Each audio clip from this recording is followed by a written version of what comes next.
Okay. We're live. Okay, we're, we're live. Yay! Hello there. How are you doing, Elisa? I'm doing great. Great to be here. How are you? I'm feeling so good to be here. I mean, as I was saying to you before, it's a great honor to have you in this space. I really admire your work, your experience, and just your personality in the literary world so much. I'm so happy to be Oh, a part of this today. thank you so much for having me. It's an honor. My goodness. I'm just a rookie compared to you, so I'm Oh happy to be no, here. no, no. But I will say this: I'm really happy beyond this experience that. So we're in the South, obviously, Louisiana, and it has been ridiculously hot, even to the point where like 24 hours it was like 90 something degrees. Mm. But today I woke up, it was like 62 or something like that. Ah, that feels great, doesn't it? I went for a little jog and I felt wonderful. Nice, nice. And to make things even more cozy in my little Did you run here, tea? I have cozy chamomile tea with turmeric in it. I always say it wrong. Turmeric. Oh, I feel better already just watching you drink that. Good for the mind, body, and the soul. Healthy. Excellent. Yes. So we have some folks coming on, so I guess this would be a good time to go ahead and introduce ourselves to everybody. I'll just start off by saying, hey everybody, I'm Maurice Carlos Ruffin. I am I don't know, the chairperson, the CEO, the whatever of Sitting in Silence, which is a podcast and a newsletter I've been running now since almost 4 years ago now. I'm author of several books, but my most recent book is The American Daughters, which came out um, within the past year and a half, and this is it. Isn't that a nice cover? And Pretty. of course, co-hosting today is the great Elise Esperanza. I see you're covering the background. Tell us about yourself. Well, thank you. I'm so happy to be here, and it's exciting to see people popping up on this on the live feed. So thanks to everyone for chiming in. Um, I am a debut novelist. My novel behind me, The Italian Prisoner, came out in 2022, and because it was taking so long to do the second novel, and I so admired my friends on Substack, and especially the work that you've done to keep in touch with people and to illuminate the literary life. I started my own Substack called The Bricklayer's Daughter in January, and it's been so much fun to have the different set of writing muscles to exercise. So Oh my working hard goodness, on novel number two. I love reading it so much. I mean, you get this Oh, wonderful mixture of your own personal family history, but then also the sort of writing life. And for me, I found it to be very refreshing to read it in these times, especially. I just love the vibe. thank you so much. Thank you so much. Yeah, it's been great. It's been great. I had a revelation not too long ago that I had this whole other career and corporate America and government and other things, and I know you can identify with that. And then some of the stuff I learned and the experiences that I had during that time might be useful in the writing life. So I'm trying to make that translation. Yeah, that's something I wanted to talk about because, as we get into it, people who are watching live know that if you want to ask any questions, drop them in the message box, and we will try to get to those questions throughout. The basic format is that we're going to talk a little bit writing craft, a little bit of writing life, and then open up to the Q&A and go over that. A relatively short session, probably about 30 to 40 minutes, give or take, unless it's like really blowing and going. We'll see where that goes. But that's kind of the great connecting point between the two of us is that we both have these corporate backgrounds, and I know I did 16 years as a corporate lawyer, but I think you had me beat a little bit by that. A little bit, yeah. Well, I did, probably 20 years in private sector, corporate America ish, and before that, worked in government for a long time, and some stints with nonprofits and other things. I worked as a journalist way back in my career, so done a lot of things, and it's enabled me to live the life I'm living now, which I'm grateful for. But I also have to, don't no disrespect to my former corporate colleagues who may be tuning in. I miss them dearly, but I don't miss that stress factory at all. I It's much sense more you fun probably now. miss yours more than I miss mine. I mean, I've said it before, so I sometimes feel like for people like us who have lived that corporate lifestyle and gone to the creative life, it's like a jailbreak. People are like, "Why are you so happy all the time, man? Like, why you not so stressed out?" I'm like, compared to that, I mean, look, there were a lot of wonderful things about what I used to do, but there's just no comparison at all to be somebody who's creating things and putting things together like this constantly. No, I totally agree, and I don't regret that I did it, but I wish I had known how much fun it was going to be a little sooner. Let's put it that way. Same. it's one of the reasons why I love talking to writers. I mean, so on the Sitting in Silence feed on my feed, I've done a lot of written interviews, including yourself in the past. I've done a few audio interviews and a few video interviews as well. So last week I talked to my friend Genevieve Reeves. I saw Reed. that. She's awesome. Oh, Genevieve, first book out, just turned 50 years old. And I always really find it very inspirational to hear people talk about their sort of life path from one place to the other. And if you want to see it, you can go see it on last week's feed on Sitting in Silence. But my real takeaway there is that every writer, it kind of doesn't matter how old you are, there's always this sort of previous life that we have Mhm. sort of moved from. Um, I'm just curious because today's talk is talk about the writing life. What gave you the wherewithal to say, I'm going to make this move now from corporate life into this creative life of making books? I think like a lot of people, I have always had it in the back of my mind that I wanted to write a novel. A lot of people say that. A lot of people don't do it, but a lot of people, have it in their mind. And I definitely had that since I was a kid, probably. I recently unearthed a children's book I wrote in my teens, which will never see the light of day. But as far back as that, I can remember wanting to write. I've always been a writer. I think I just feel like I took a 30 something year detour in writing other things. But, circumstances evolved to where the company I worked for was being acquired by a bigger company, and it seemed like a good time to make a move. I had the story in me though, Maurice. That was really the impetus, was the true story behind this book. The folks that were involved in the story were in their 80s and 90s. And my research partner was 86. He was the kind of mayor of Sicilian New Orleans, Sal Serio. And between him and my mother and other people going, "Hey, I'm not getting any younger. When's this book coming out?" I felt like I really had to get down to it, and got some help so I could get it done. So I have heard you talk about this book in the past, but I'm curious about two things I want you to delve into. Um, First of all, I feel like in the stories that you tell in the book, you are doing a service to your ancestors and to the community that you're part of. And also, you've talked extensively, even in your most recent post, about your sort of marketing background. How do those two things come together to help you when you're writing the book and then getting the book out into the world? Because I really admire the fact that, like, you're somebody who's an advocate for people who self-publish, and I'm kind of on the other side of the spectrum where I don't know that I can ever do it myself. I need like a big team around me. So just kind of Yeah. talk about that for people who are listening right now. Yeah, yeah, I'd be happy to. I won't go into a whole long, horrific story about trying to find an agent and all that, which people tried to help me with, including you. But no, I think there's a big evolution going on in the indie publishing world, in the publishing world in general, with all the consolidation and the publishing drama going on around the world. But but I think that people who want their get their story out, but don't necessarily want to go through all of the hoops, or can't, or can't afford the time to go through all of the hoops to get it out. If I was 30, maybe I'd do it, but I'm not anymore. Doing the research. But first of all, the first thing I always tell people is, first of all, write a good book. Because there is a lot of crap out there. You know, because it's very easy for anybody to throw their book up on a platform and get it out. But it's not necessarily a book anybody will want to read or should, will enjoy reading. So I always tell people to, as I did, to get some help. I had the great fortune of having Allison Alsop from the New Orleans Writers Workshop as my writing coach. I call her the book whisperer. Mm, She's been incredible, an she's incredible great. teacher and coach, and an incredible writer herself. Um, so there's lots of folks out there who can help people to make sure they're getting the craft right, and getting the editing right, and getting the arc of the story right. So, but then there's lots of ways to get a book out into the world, and not to be afraid to let people know that you have a book out into the world. I have a lot of writer friends who hate the marketing, hate the publicity.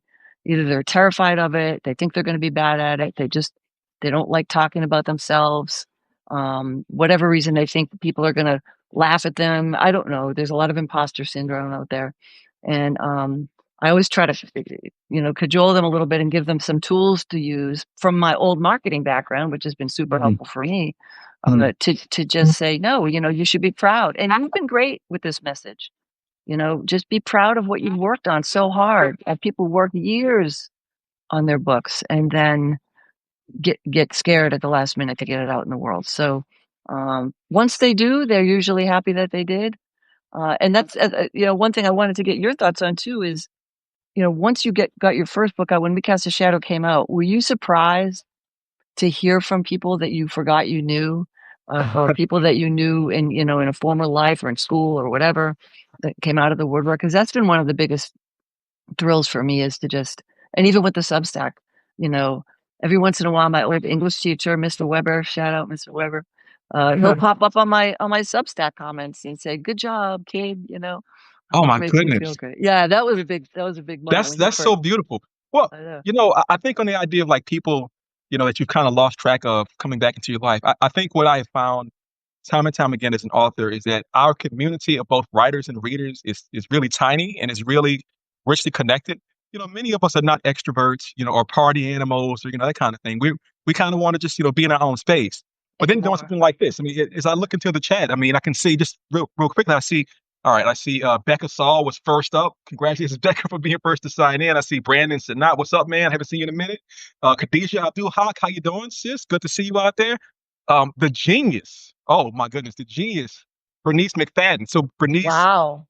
teaches at Tulane. I consider her to be a mentor. Maybe she doesn't consider herself that, but I mean, this woman has written so many books, and they're all fantastic. If you've not gotten it, my point is, this is what the community is like. It's not like I know as a lawyer, what I experienced was this weird hierarchy where it's like, the top dog in the firm, the managing partner, had all this sort of prestige thrust upon them, but often that prestige was more about like, oh, they had a friend from high school who made a company and made a lot of money, then hired that partner to do a case, and now the partner has a lot of money because of that, which is not about like a certain talent, it's just about like certain a networking thing. What I found in this is that similar experiences from, teachers from when I was in grade school or high school. I have seen people that I, worked with in earlier jobs, like my pre-law career, people I worked with as a salesperson at Circuit City in the 90s when I was like selling, audio equipment, that kind of thing. And that's a blast from the past, right? Um, and maybe even most heartwarming, there are people that I knew as a lawyer. I did not have a lot of communication with because it was like such a quiet environment. And they would find a book of mine, like We Cast a Shadow or a later book, and they would send me like a DM. And it would Oh, like this heartfelt message about their experience of reading the right. work or how it affected their thinking about the world and their life. And it really kind of showed me this capacity people have that you can't always see. And I would kind of go, man, I wish we could have had these conversations face to face, when I was still working there. There wasn't a place for that. It really wasn't a place for that. No, that's right. And I think That's one right. of our jobs as writers, as authors, is to help release some of that. So at least if people are, in places where they feel comfortable, they can go ahead and have these conversations with people that are in their lives. Yeah, and also, right, I have I often put out messages to the folks I call my secret writers. There's a Mm. lot of secret writers out there, people who Oh, I see probably them. are I see them. lurking, There's a few of them hiding out right? there. I see them right now. You know who they are, and they want to write, but maybe there's something holding them back. So, uh, you know, telling them come on in, the water's fine. The world needs some more stories, not fewer. The water is so fine. And I'll just briefly say, look, there's always threats to writing, whether it's the big book publishers who are not always the kindest sometimes, or whether it's AI. Well, I think when it comes down to it, people do want authentic voices. And so to that point, I'm going to start early with some questions here. Good. I see my friend Becca Saul in the comments. Becca is a subscriber to Sitting in Silence. Actually, I think a paid subscriber as well. Here's Becca's question, and we'll see what we do with this. All right. And anybody else with questions, throw them in the chat. We can go from there. Okay. Becca says, how do you know that you're writing the best storyline to authentically create the plot rather than just writing out story elements to sort out details in your head? Hmm, Well, interesting. What do you complicated. think? First of all, I kind of in my head I separate story from plot. And the details will be the details. One of the challenges I always have is, when to stop with the backstory, and especially if you're writing historical fiction, there's no end, it's infinite, the backstory, it's awesome, but, you have to stop at some point.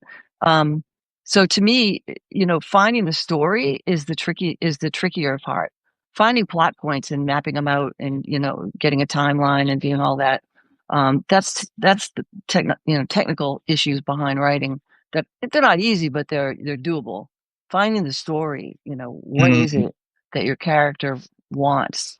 What is it that your character is striving for? What is it, asking those kinds of questions. Um, to me, that is the trickier part. And I in preparation for this, I was looking through some old advice that I got, but from folks when I was at various writing, conferences and book conferences, and the great Imani Perry. I had Mm. written this down a while ago, and she said, "Ask yourself, what is the point, the particulars, the mystery, the beating heart?" Oh my goodness. How good is that? That sounds like Imani. And I guess I can always give little advertisements. So Imani Perry, if you don't know, National Book Award winner, Genius Grant winner, fantastic person, fantastic writer. Um, she is she's just so wonderful. And I got to do her New Orleans event, and I also she's been on Sitting in Silence. So if you want to see the interview with Yeah, her, go ahead and have a look at it. It's in the feed from about I think maybe early August. It's a wonderful interview with her. I think to respond to that question as well, I would say so I think story, think of it as sort of the big idea and how it all plays out. And so a certain extent, maybe you pursue the idea of writing a book because you have the story idea, but you don't know what this sort of it's indefinite. Like it just kind of goes into the mist, right. further and further and further. The plot is more or less this thread of events where there's a sort of cause and effect relationship, over and over again throughout the piece. Some books require a tighter cause and effect, like say a thriller or a mystery. Some books require less cause and effect. So if it's a sort of existential drama, I had a post a few weeks ago, and it was probably the biggest post in the history of Sitting in Silence. It was sorry, but nobody wants to see your protagonist sit around. I got so many responses on that, and people I love mostly that. got the idea I was saying to it. But a few were like, "But I like watching protagonists sit around and think." And it's like, no, no, absolutely. Sitting and thinking and that sort of interior work is a part of most work. But at the same time, we must understand that um, plot is really important to most things. We want to see a level of movement, The and so I would conflict. I mean, just yeah, all of it. Yeah. yeah, I would just say in answer to the question, um, I think that there's a place for both things. I think that I will often give the advice to my students, just go ahead and write a full draft. Don't overthink things. Just get as much of the characterization and the setting and the plot points on the page, because invariably most people are going to change it like 80% by the end of the process. Right. And I think the work of being a writer is so wonderful because unlike say being a gymnast, like a 19-year-old, lady gymnast, where you're in the moment, you must get that triple lux, whatever it is, perfect. For writers, you can do it and then put it down and then takes time to come back to it. And I will say for myself, I seem a lot smarter than I am. I'm really smart, but mostly if I can go back and make things better and better and better and better over time. The first draft of anything, as has been said many times, is just total shit. We know that for a fact, and that's Right. totally okay. So I think it's important to keep both of those things in your mind. Plot is important, details are important, story is important to keep it moving. But that's a wonderful question, Becca. Thank you so much for that. Really great. So I wanted to ask you also, Elisa, in addition to like selling a lot of books on your own, like without this big apparatus around you, I think you really establish yourself as a writer in the community people look up to. Like they kind of go, Oh, here's this person who, a few years ago had no books out. She has books out. She is selling books. She is touring. Um, I'm hoping it energizes you. Like, how do you feel like doing all this work to make sure that the book gets out into the world? it does energize me. I mean, all it takes is one person to, say that the book touched them on some level, or something I wrote meant something to them, and even in some cases, people can see the traces of my family if they know my family, they're reading the book. But um, no, I think it does. It is energizing for me, but I am an extrovert, so I'll cop to that. I'm an ENFJ or something on the Myers Briggs, so Holy it's a cow! little. Yeah, I know. It's There's only 3% of us, so it's a little easier for me than it is for some people to be out there. But I think that even the most introverted writers I know, when you get them talking about their characters or about their story, they kind of come alive, and that's what I think readers want to see. But to me, the readers, it's all about the readers.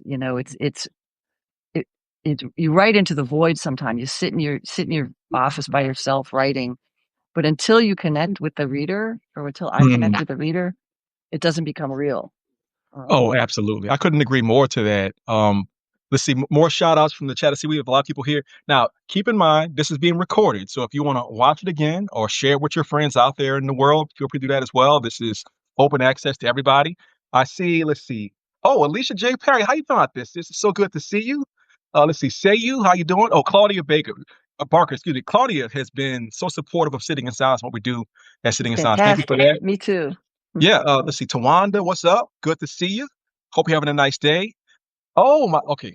Evan Mallon is a special case. You can see his name in the list of watchers. Okay, so Evan is my former student, but really I feel like I'm learning from Evan. Evan is in the process. So uh got an MFA, got his degree a few years ago, has been writing, and sharing his drafts with people in the community. And I don't look, I'm just gonna say when this book comes out, whenever that time is, it's gonna be an amazing thing. And I will also say Evan is the first I think, non-published author I interviewed on Sitting in Silence. So if you go way back about 2.5 years, I have a written interview with Evan Mallon, MFA student, when he was in the program, I think. And that's because the idea is to get in voices from all over the community, whether you're a legendary person like Imani Perry or somebody who's coming up like, Evan, it's all in there. Um, now, to the point that Elisa was making, we have a question here from Tracy Braun. And keep in mind, anybody has any more questions for us, keep them coming. We'll keep going for another maybe 10, 15 minutes here. Um, all right. So Tracy says, can you talk about community and how to find it as an introverted writer? Okay. I have a quick tip, but Elisa, you hop in after I say this. Um, Well, I yeah, go think ahead. I'd like to hear it. the simplest trick as an introvert, because I'm not ENFJ like my friend here, Elisa. I'm kind of on sometimes and kind of off sometimes, but I will say that what I learned early on was that the best thing you can do as somebody who's more introverted is just show up for stuff. You know, it depends on where you are, obviously, but in most major cities, there is a writing community that is either giving readings at bookstores or independent readings in the community. Some places have writers groups that are having these sort of get-togethers to work on materials together. If you can't find any of that stuff, make it yourself. Make your own writing group. Just sponsor your own, open mic night for either poetry or for prose. And failing everything else, make sure you go to conferences, conventions, festivals. Um, and lastly, if you can't do any of that stuff at all, just get online. There's always things happening online, even like this to a certain extent. Um, and it's just a matter of putting yourself out there. And what'll happen is, writers recognize each other very quickly. And it's very easy to make friends as a writer because it's like two little like chihuahuas sniffing each other, like, "Oh, you're a writer too. Oh my goodness, you're a writer," and then it just sort of clicks. And so, I will say that and to give Lisa a chance to chime in here, that the interactions I had as a lawyer were much more formal and networky. Like, "Hey, I'm a lawyer from New Orleans. Give me a case so I can make some money off of our experiences."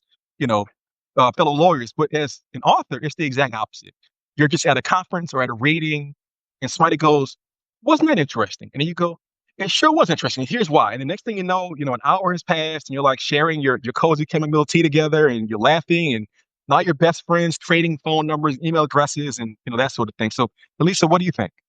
Yeah, 100%. And I'm lucky. I live in two different places, both of which have incredible writing communities. Where I am in the summer here on Martha's Vineyard, we have started our own writers group called the Washer Shores Writers Collective. We actually kind of sneakily modeled it after Podunk, so shout out to Podunk. Um, Sound going and on? and we just put out our first anthology this summer, which is so exciting, called the What's it called? Washer Shores Review. Oh my, Washer that's Shores is kind of a term for people who weren't born here and washed up on the shore. So it has been an incredible group of women, and we support each other. We cheer each other on. We help each other solve problems in our writing. Some of us are better at marketing. Some of us are better at creative thinking or research, and we help each other out with all kinds of things. So, yeah, even if you find two or three other people wherever you live to try to, and it doesn't have to be a critique group where you switch pages and read out loud and have it be all formal. It can be just getting a cup yeah, of coffee and yeah, saying, "Hey, what are you struggling with this week?" And invariably we're solving each other's problems every single week when we meet. So I totally agree. And then I was so pleasantly surprised at how generous and open the writing community in New Orleans was in welcoming me in as a complete late blooming rookie, and a little insecure about the first novel. But you and others, were just so kind and so welcoming. So people shouldn't be afraid of that. I think there's not the competition that you see in other industries between writers. I think writers have a common experience and a common bond, no matter where they are in their journey, and are always eager to help each other out. So I've been so grateful for that in New Orleans. The bookstores, the libraries, the writing groups. Everyone's been terrific. So it's been an awesome Mm. experience, and I think anybody can have that, even if they are an introvert. I mean, what's better than going to a bookstore for an introvert, right? Just say hello to the bookseller, introduce yourself, and when your book comes out, hopefully they'll remember you. That's such a wonderful answer, Elisa. And I see comments from, let's see, Kate Allman said, I've had such good luck just showing up. Thank you for that, Kate. I see Tracy Braun says, oh my God, love your answer. I love your answer too, Elisa. That's fantastic. And look, I was in New York about a month ago for my birthday, 3 weeks ago, give or take. And I remember going to Books or Magic for the first time. I'd always seen it, on social media. They have a great social media presence. Iconic, yeah. Iconic, and I walked inside and look, I'm a published author, I felt nervous. I'm like, I don't know the booksellers here. And yet you go to the front counter, these three people are sort of hanging out. And I just kind of said, hi, I like books. And they kind of go, hi, we like books too. And then we just started chatting for 15 minutes after that. So it's really as simple as that. And I suppose as we, take some more questions here in the Q&A, just drop in the chat, I'll say it's sort of straight craft advice. One of the questions I get so often is this idea of how do we get ideas for writing? How do we get started? And I would Mhm. just say briefly, you need to look around the world, but don't let the world disturb you to the extent you can't write things. Yeah, I'll paraphrase writers like James Baldwin and Toni Morrison, where they just basically say, our work is there are times like these. And so I get stressed out with looking at social media, looking at news sometimes. But I do find that if I can sort of take a couple of steps back and go to my laptop and open a document up, just a blank page. And I never know how it's going to manifest. Sometimes it comes out as the beginning of a short story or a possible novel. I surprise myself if I'm I try to write a poem and it's like just this nice tight poem draft that I get sometimes, that's like once, great. twice a year. And even sometimes it's a screenplay. I'll start writing a screenplay and go, wow, these characters are really able to express what they're feeling, what I'm feeling really through their experiences. And so I would just say keep paying attention. Don't cloister yourself too much and try to let that translate through your soul and body. I know you're working on more stuff yourself. Does any of that resonate with you, Lisa? Yeah, 100%. And the other thing I'll just throw in, which may seem so obvious, but to some people it is not, is read. Read, read, read. James Baldwin said, read, read, read. And then read some more. I think I'm always surprised when writers tell me they don't have time to read, uh, because I don't know how you can be a writer and not also be reading. So that one I definitely would throw in there. But yeah, no, that all resonates with me for sure. And I'm the type of person that sits around in a doctor's waiting room or airport gate, and I see 10 stories I want to write. I overhear conversations all the time, and I'm like, ooh, I want to know more about that person. And I'm making up lives for them and backstories for them all the time. So, Oh um, my goodness. so I've had that the might be just a prompt for someone who's looking for a story. Next time you're in a line at the post office or whatever, start eavesdropping and see what stories you hear. I was going to say to that point, I think it's really important to find ways to get started. And prompts is one of the best ways I know of. Yeah, Look, I have students I work with, and often they'll say, "Well, how do I get started?" And look, you can just Google prompts, and right. you'll find literally like a billion prompts out there.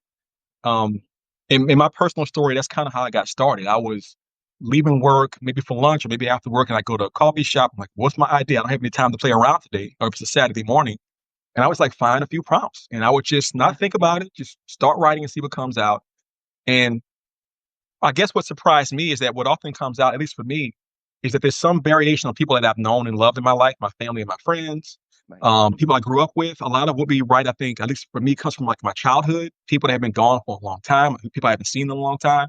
Mhm. And there's something about sort of visiting with those either spirits or folks from the past or my own childhood that creates something. And again, prompts can get to these places inside of us that's hard to access. That's hard to access if you try, but if you just sort of do the prompt, it'll Right. bring you there so fast. Right, right. It's so true. No, I hear my grandma Speranza's voice was heavily in my head when I was writing The Italian Prisoner. I had a funny idea yesterday for prompts. You get these text messages from random bots and trolls and people you don't know that pretend you're in the middle of a conversation with them Mm, sometimes, and these weird text messages that you get, and they're just trying to lure you into a conversation. of course. I've started to save them, because I think some of them make great writing prompts. Holy cow. And I know, it's just, but they're everywhere. Everywhere I look, I see a writing prompt. Yeah. The last one was, "Have you prepared the materials for tomorrow's meeting?" Just from some random, scam text message. But I thought, okay, that would be a good writing prompt. I love that. That's really good.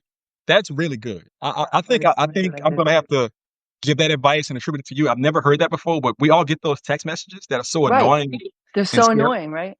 Yeah. Now you can put them Yeah. to good use. Let's see. I see more questions here. We'll take maybe two or three more questions today. Great. Let's see. This one is from. Sorry if I say your name wrong. Tammy Mercure or Mercure. Excuse me. Pardon my southern accent. All right. How many projects do you tend to work on at a time? What do you do? Ooh, ooh, me? I Yeah. I can only work on one project in earnest, like one big project at a time. I have a hard time. I shouldn't say that. I did write a short story in the middle of all this. But I find that different types of writing require different sets of muscles. So Substack to me, even though I'm working on a Substack every 2 weeks, it's a different set of muscles for me. It's more my journalism muscles in some ways than it is fiction muscles. So for me, I'm so into the weeds on the novel that I'm working on. It's hard for me to abandon my characters even for one day. I Mm, feel like I'm cheating on them sometimes. So that's I just think me. I think that's great. I see Kate Altman said, "Love that possible spin on the annoying text messages." And I try to always fit in somewhere, either in conversations or in writing, this idea that writing should be joyful. It shouldn't feel bad. And if you can use like negative things and sort of spin them or flip them or reverse them, poets are really good at that. That's why I love talking to poets about writing. They're so good at just taking whatever it is and just reversing Yes. it, kind of going. I never imagined that. I would say that for me personally, how many things I do at one time is a variety of things. I think typically I'm like you, Elisa, where I'll have one big project going. But I have found, like over the course of my writing life, to the past 10, 15 years, if I allow in a lot of smaller projects that may seem annoying, but often they will get a lot of energy from the big project. And it allows me to sort of step away for like a day or a week or a month and then come back to it with renewed energy. So for me, Yeah. I've definitely had a practice of doing lots of nonfiction. I will take my personal rule is I will take 95% of my nonfiction projects. If it's, I don't know, Time Magazine or some college literary Right. magazine, I'm just going to say yes to it and then figure it out after the fact. Um, Yeah. if there's something like poetry, where I'm like, I want to make my mind feel different right now. So I'm going to write some poetry for the next few days and see what that brings me to. Or even like short stories as well. Um, and what I find is that somehow it's a virtuous cycle. The stories will feed the big project, Hmm. and then the big project will feed the small project, and it keeps going like that. And if Yeah. if I have too many things going, maybe I'm a type A too much. It makes me move faster and more efficiently. Um, and Cool. lastly, it defeats my procrastination because if I'm writing a big project, at some point I kind of go, I don't want to write this book anymore for whatever reason. And so I'll step away and do some other thing for Yeah. a while, and then I'll go, I want to get back to my book now. That kind of always Yeah. happens. Rather than forcing it. Yeah. It's Yeah. funny. My sister Kathy is a fine artist. She's a painter, and I get a lot of my creative life advice from her. And she has said that that at some point you can't take in more. You kind of reach a point where there's too much information, or you're in your head too much in this one project, and stepping away from it sometimes does help. But I'll have to try that. I haven't tried the poetry. That's a little scary for me. But look, Uh, poetry is scary, but at the same time, it's like in a fairy tale, like a child's fairy tale. The scary forest is full of beautiful things. And so uh-huh. if you go there, you will find beautiful things. Geraldine Brooks, the Pulitzer Prize winning novelist, said in a panel I saw her on that poets are the Olympic athletes of writers, and she admired them so Oh, much. I thought that was beautiful. I love that. And the one I heard, I can't remember who said it, but I'm sure if you Google it, it pop up. It said a poet can say in a stanza what a novelist takes a whole book to say. Or For sure. conversely, a poet can put a mountain into a shoebox, something like that. Yeah, And yeah. I just admire poets. Magic. I know so many wonderful poets that have been Same. here. Charisma Price, for example, and many Oh, others. she's great. Um, Yeah. she's fantastic. All right, let's see, one or two more questions. So Becca has a question here, and Becca says, "Do you keep paper in your pockets to scribble down the weird things you see or hear out and about? If you do, how do you keep yours straight?" I'll just real briefly say that years ago when I first started, I would always keep somewhere nearby. Do I have any right now? Um, let's see. Well, this is not one of them. I had like little like writing tablets and like folders and notebooks, Yeah. and I would write in them constantly all the time. What I found is that somehow as I've gotten a little bit older or maybe more experienced, I don't have to do quite as much as I used to. And so what'll happen now is if I hear like a really cool thing, my subconscious they just latch onto it. And it can be months Um, later, this really great line will come out and go, "Where did that come from? I think I was on a streetcar." And in New wow. Orleans, like, 10 months ago, and this older lady was talking to her boyfriend and she said this thing. And the same for my ideas. I don't tend to even write down ideas very much anymore. If it's a good idea, it's gonna come back to me when the time comes. What do you think? Wow. So you're at a next level though. I still have to write things down. And also I have a few years on you, so maybe I don't maybe I have my head is too full of song lyrics from TV shows from the 60s and 70s. I don't have all the disk space that you do, but um no, I read them on my phone now. I just have a notes app on my phone, and then I'm very nerdy about keeping them in a folder so that I can find them and have a word that I can search to find if I can't quite remember exactly what it was. But I have a whole folder in my notes about writing ideas, just things like story ideas and things I've overheard and Mm, whatnot. So that's what I do. I always have a little notebook in my purse too, just in mm. case. But See, I but gotta yeah, no, start carrying a write that purse. down. That way I can have a little There notebook you on me. go. Yeah. Um, but before we wrap for the day, I want them to get a good look at your cover so we can make sure they know who we're talking about. So can you show them the cover up close? Can you reach back to it and show that to them? The Italian Prisoner. Fantastic work. When did it come out? April of 2022.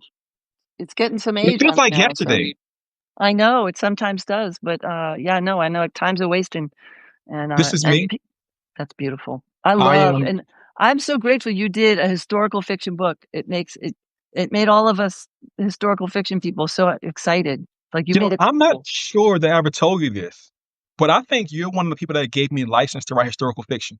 Oh, come on.